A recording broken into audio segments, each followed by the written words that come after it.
kur plaku I fshatit pyeti: "Kush jemi ne?" Një djalë I ri u ul pranë një plaku në hijen e një lisi. "Xhaxha", e pyeti ai, "çfarë është gjëja më e çuditshme te njeriu?" Plaku buzëqeshi: "Jo fakti që ecën me 2 këmbë. Jo fakti që ndërton qytete apo dërgon raketa në hapësirë. Çudia më e madhe është se askush nuk e di se nga vjen vetdia jon, po shkenca. Shkenca di të tregoj si rritet truri, si punojnë neuronet dhe si rreh zemra.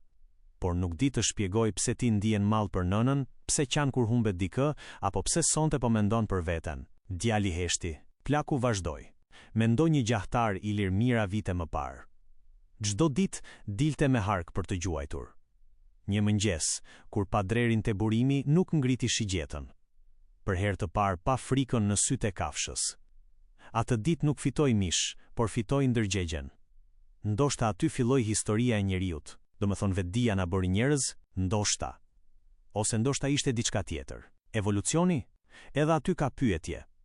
Vet Alfred Russel Wallace, njeriu që ndërtoi teorinë e evolucionit bashkë me Darwinin, pranoi se truri I njeriut dukej shumë më I zhvilluar se sa kërkonte mbijetesa.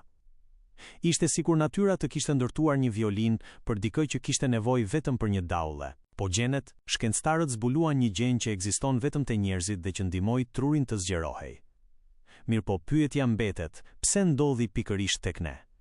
Rast, domosdoshmëri, apo pjesë e një historie që ende nuk e kuptojmë? Djali ngriti kokën. Po pikturat në përshpella, ato janë dëshmia se paraardhësit tan nuk mendonin vetëm për bukën e gojës.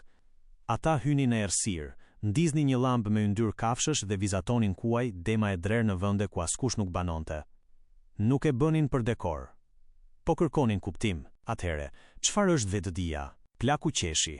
Po të pyesësh 10 filozof, do të marrësh 11 përgjigje. Ka nga ata që thonë se vetëdia lind nga truri.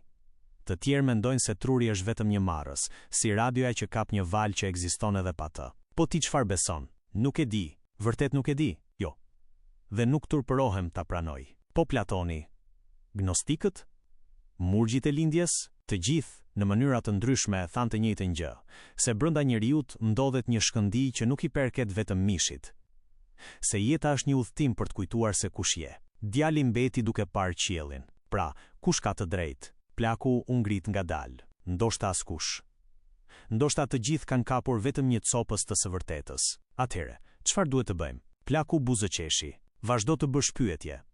Sepse dita kur njeriu pushoi spyeturi ishte dita kur pushoi s'qeni njeri. Djali u largua pa marrë përgjigjen që kërkonte, por për herë të parë në jetën e tij kishte gjetur pyetjen e duhur.